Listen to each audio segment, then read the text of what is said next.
It's 2:10 p.m. here in Seoul. I'm Yoon Jung-min at the Arirang News Center.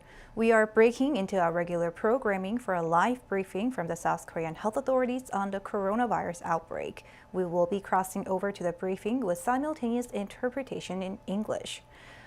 And the government is just to start their briefing, so let's have a look.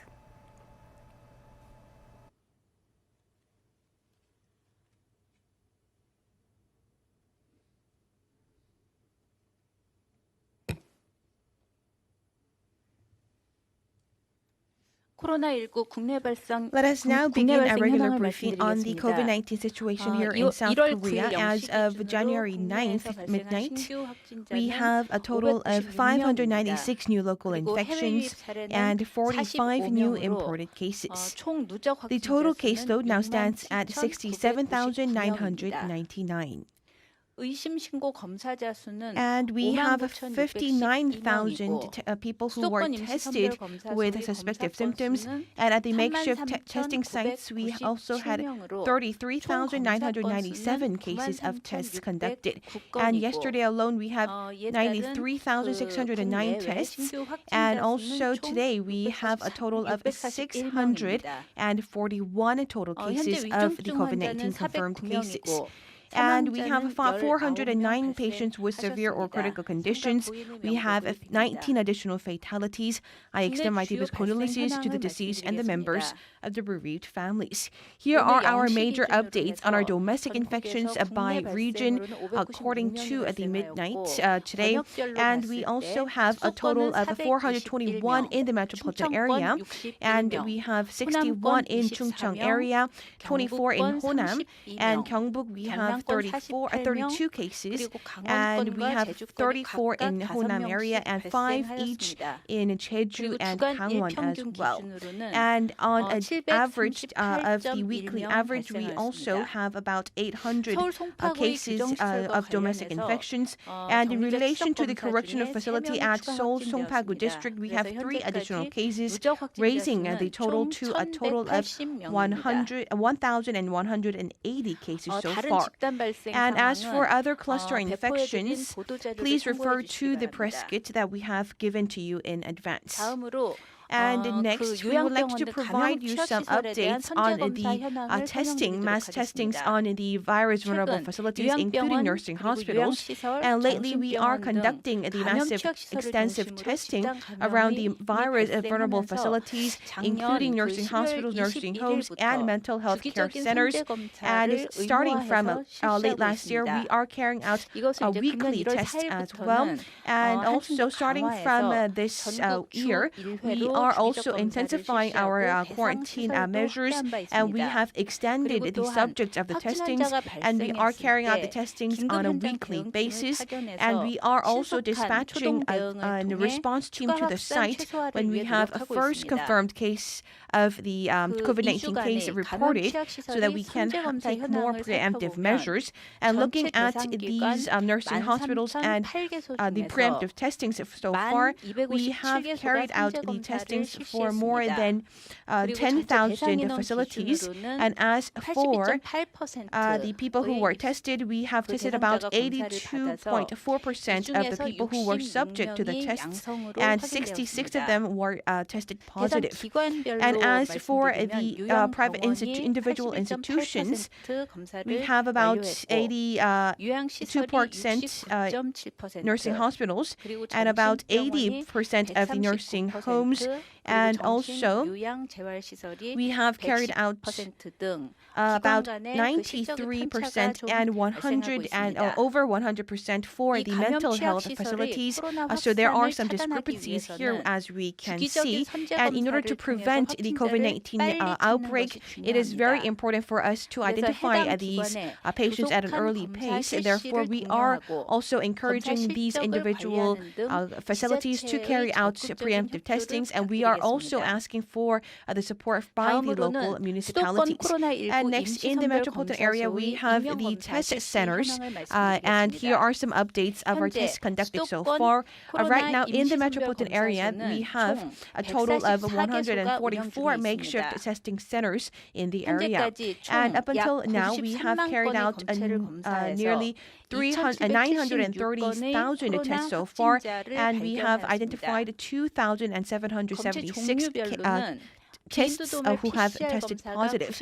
And we are carrying out about 98% of the nasal swab testings, and the anti-swift testings show that we have 42 people who have tested positive, and we are carrying out the second nasal swab testings, and we have identified that there were about 27 cases ranging about 64% who were tested positive.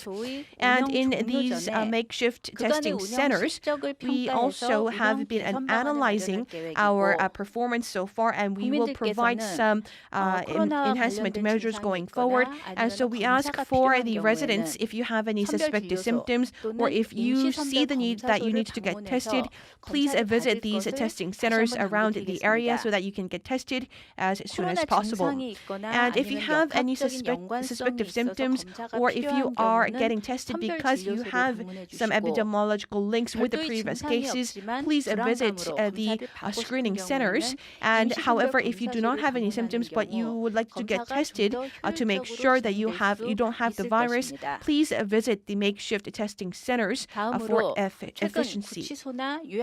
And lately, we have seen a major cluster outbreak centering around nursing hospitals and the correctional facilities, and we are also carrying out the swift antigen testings for these centers as well.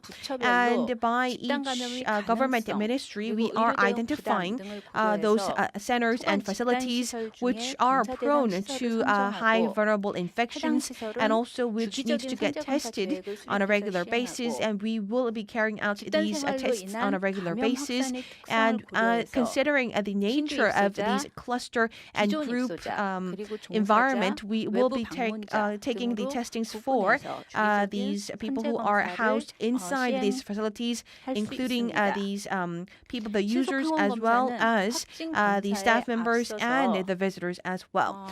So on top of these testings, these swift antigen testings could also have a false negative or false positive case, or if you have the false positive case, you need to get tested for the PCR testing so that you can get 100% certification of the virus. And here are some updates on our safety e-report, and here we see some reports on the cram schools. And some cram schools have switched to a study group, and there were some cases where 60 students were clustered in one space, and they had lectures, and also during the dinner time they ate dinner together. And also at another cram school, they also falsely reported these facilities and locations, and there were also cases where these students gathered for more than 9 users, so above the limits of the government restrictions. And there are also many other similar reports of these breaches of the government protocol, so we ask you to comply with the government guidelines once again. And next, we also would like to go over the BTJ mission center in the Sangju area, and this is where we first identified the major cluster infection late October.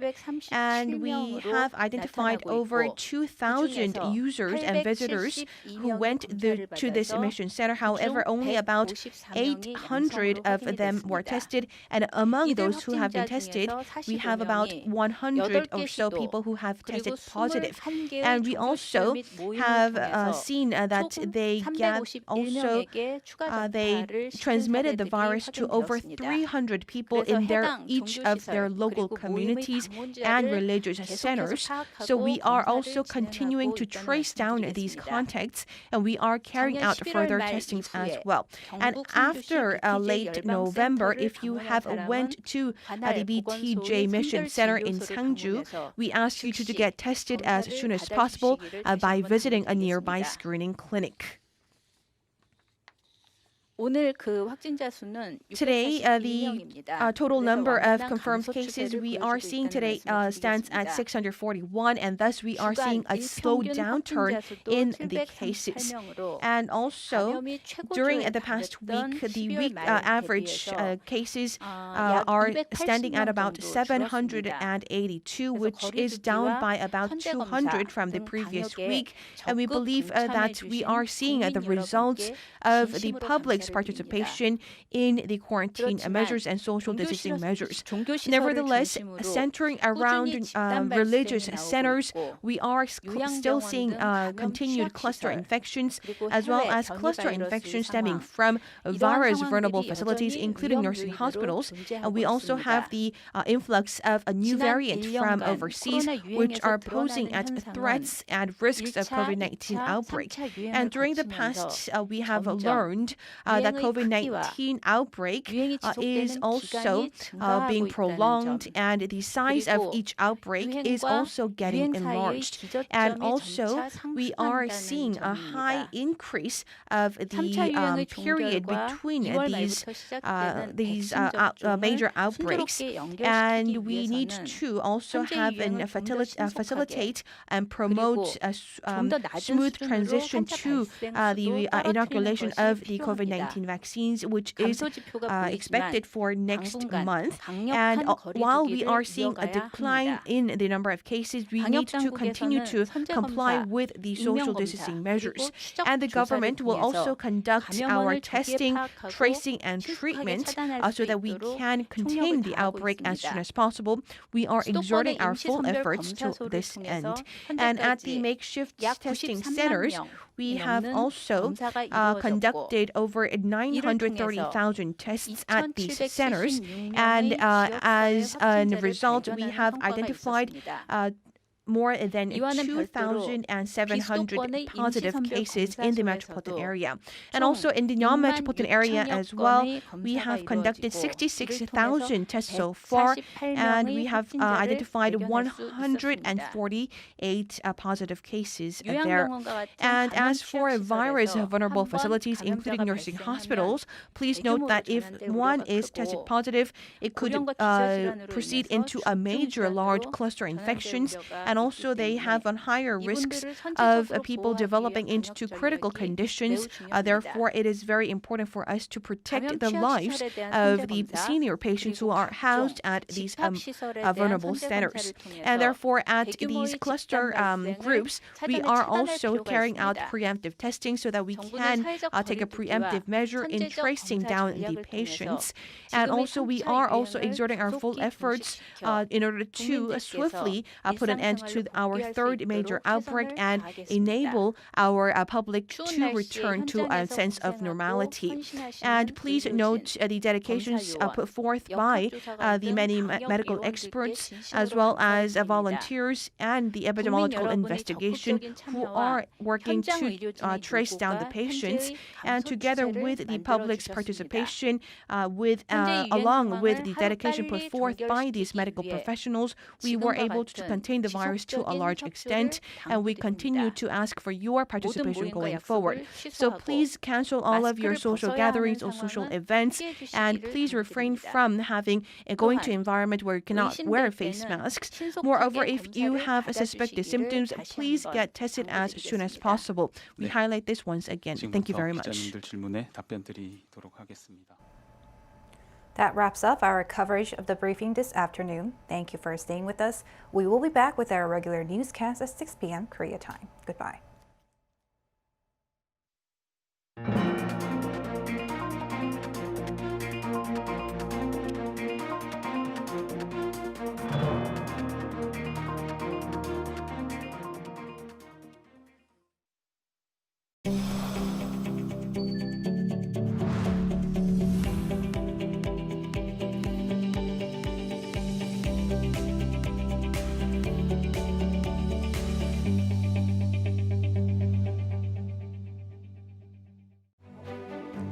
For the past month, COVID-19 has continued to spread through small-scale gatherings.